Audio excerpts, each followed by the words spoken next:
네, 국제뉴스 선재규 선임기자 나와 계십니다. 어서 오세요. 안녕하세요. 네, 멕시코에서 첫 여성 대통령이 당선이 됐습니다. 이 얘기 좀 정리해 볼까요? 200년 만에 첫 여성 대통령이 지금 탄생을 했습니다. 네.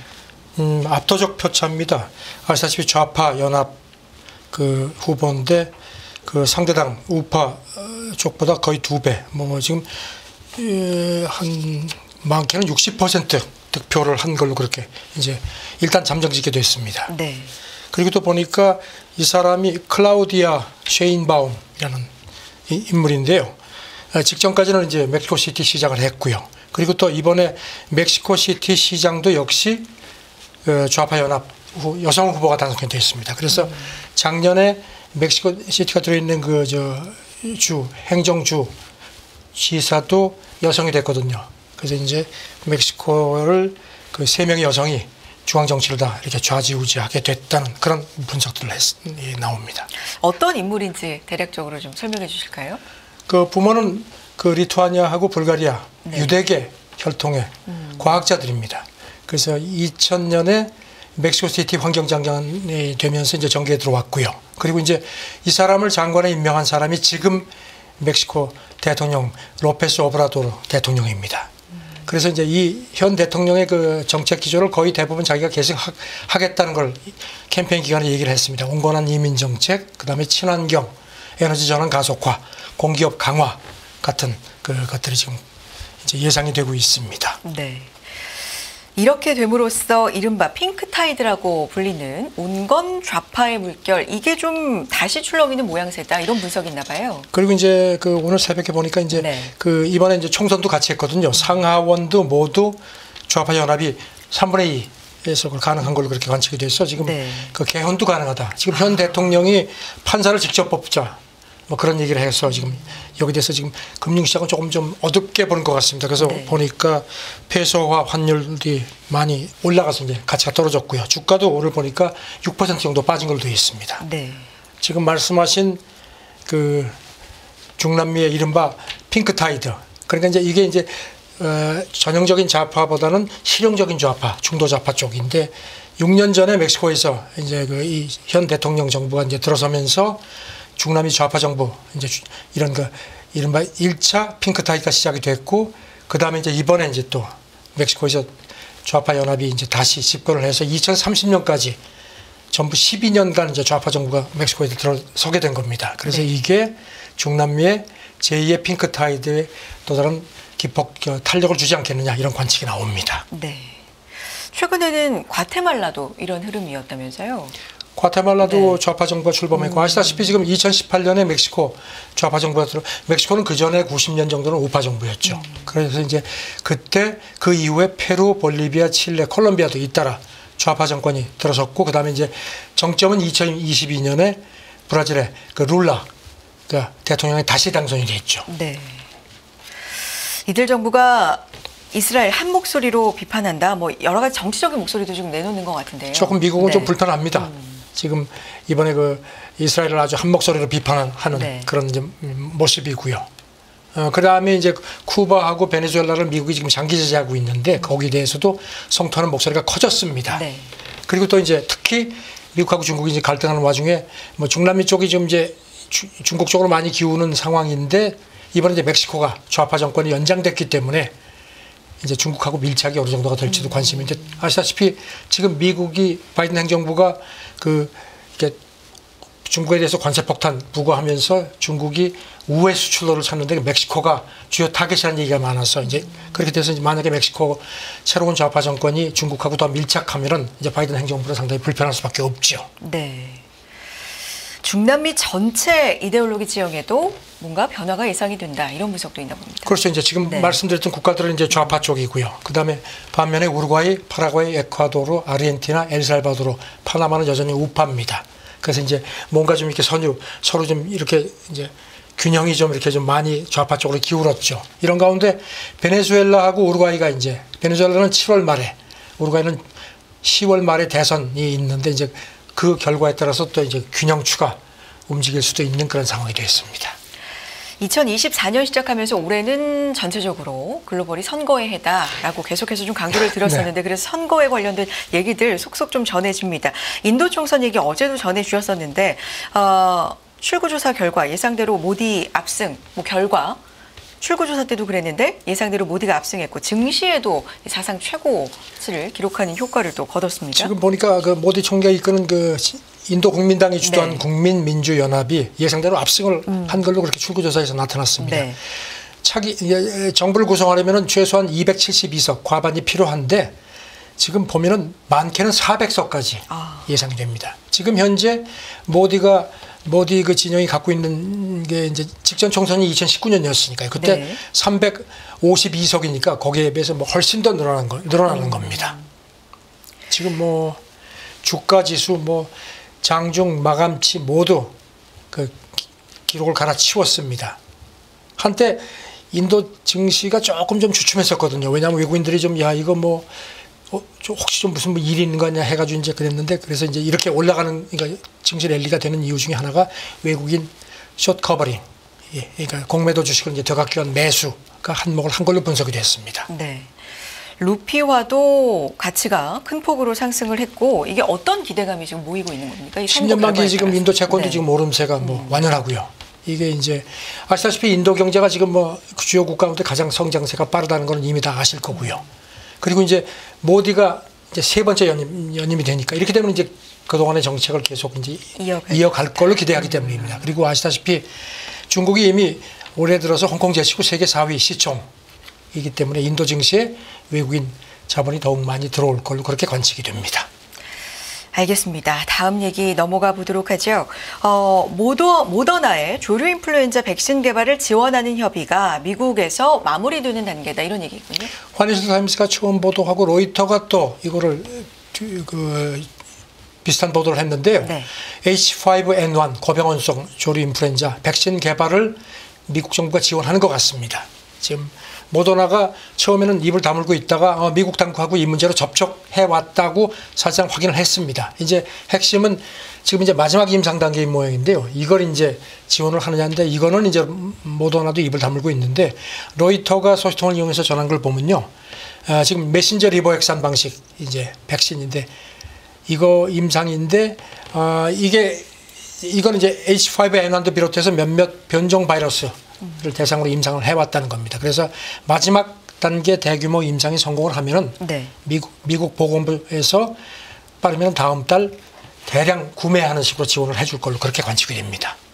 파이낸셜 타임스 보도인데 뭐 보건부 쪽에서는 공식적인 얘기는 없는 겁니까 이제? 아직 거기에 대해서는 입을 다물고 있는데 아시다시피 지금 그 미국에서 젖소로부터 사람이 조류 인플루엔자 감염이 된 게 3건이 발생했죠. 그래서 이제 요게 모더나 이 관련 미국 정부 지원 관련 얘기가 나온 게 요 세 번째 하고 보고된 거하고 때가 비슷합니다. 그리고 이제 모더나 주식이 미국에서 두 번째 감염이 알려진 지난 4월 초 이후에 한 40%가량 뛰었습니다. 네. 알겠습니다. 요 흐름 좀 지켜보겠고요. 다음 얘기 넘어가 보죠. 캐나다가 마크롱 대통령의 요청으로 러시아 티타늄 수입 금지 대상에서 에어버스 캐나다 공장을 제외했다. 잠깐 배경 설명드리면요. 네. 캐나다가 지난 2월에 러시아 티타늄 수입을 금지했습니다. 이제 그 우크라이나 제재 이제 확대 차원이죠. 그랬는데 로이터가 여러 명의 소식통을 이용한 걸 보면요. 그리고 나서 얼마 있다가 프랑스 총리가 캐나다를 방문해서 그거 좀 제거해달라고 얘기를 했던 모양입니다. 그리고 나서 그 마크롱 대통령이 지난 3월 말에 트루도 캐나다 총리하고 통화하면서 이게 사실 굉장히 왜냐면 남의 나라 제재인데 이거를 예외를 해달라는 건데 캐나다에 에어버스 공장이 있거든요. 랜딩 기어 공장. 거기서 에어버스 350 1000기종 랜딩 기어를 100% 지원을 이제 공부를 받습니다. 그러니까 우리가 지금 이제 난처하니까 그거 좀 빼주면 안 되겠느냐.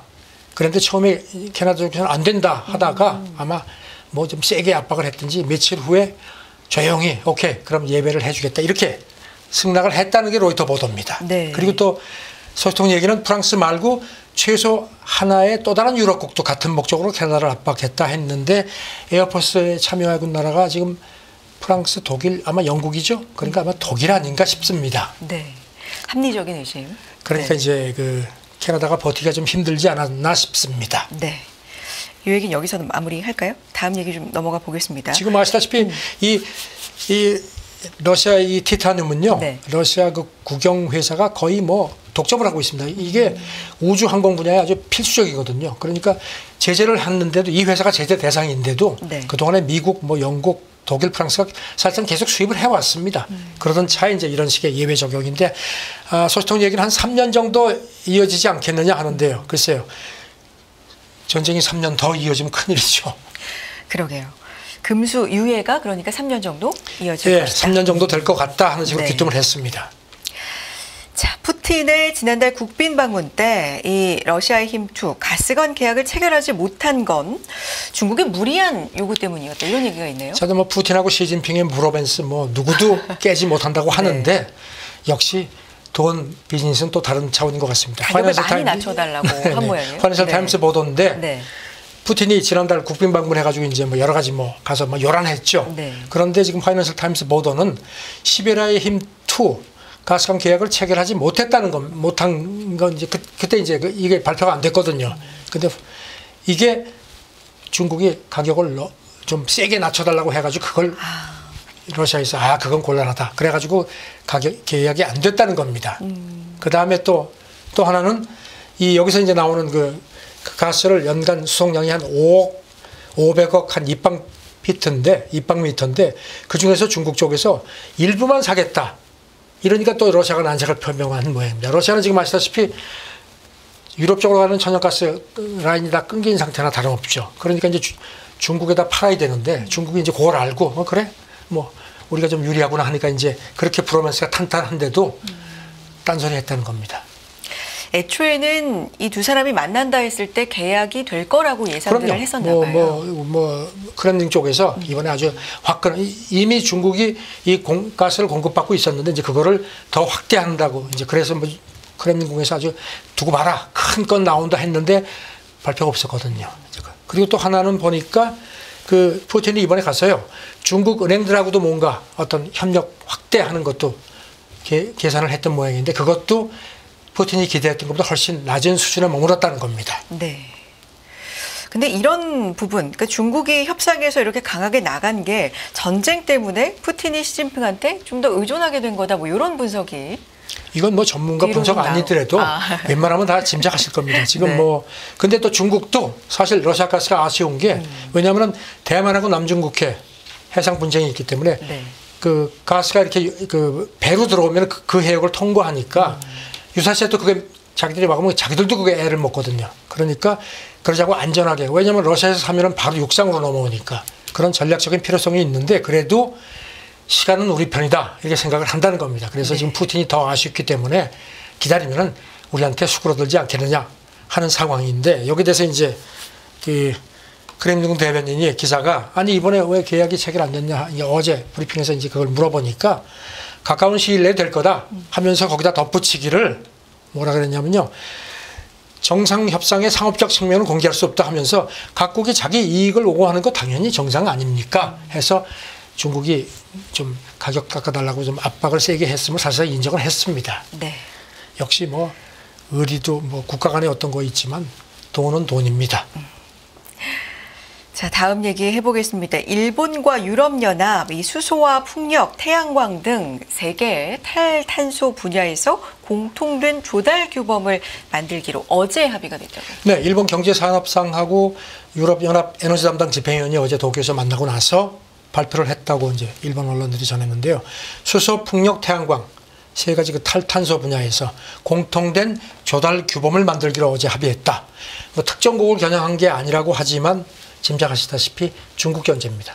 중국 견제입니다. 네. 그래서 이제 이런 탈탄소 제품을 평가할 때 가격만 보지 않고 투명성이라든가 뭐 안정성 같은 거, 그다음에 이제 이런 것도 고려를 하겠다는 건데 이제 중국이 이 부분에서는 아무래도 좀 경쟁력이 떨어지죠. 그래서 그런 걸 중국을 겨냥한 거라는 그런 관측이 지배적입니다. 그래서 이제 탈탄소 시장에서의 공정한 경쟁의 기준을 마련하는 의도라는 그런 분석이 나옵니다. 네. 그리고 또 교도통신은 일본하고 유럽연합이 이거를 전기차 쪽으로까지도 이런 협력을 확대하려고 한다. 그렇게 얘기를 하네요. 자, 다음은 미국 대선 얘기, 후보들 얘기 좀 해볼까요? 트럼프 전 대통령, 이 트럼프 집권 때 호주 총리로 트럼프 만났던, 상대했던 인물이 뭐 트럼프에 대해 좀 진단을 한 모양인데 어떤 얘기했습니까?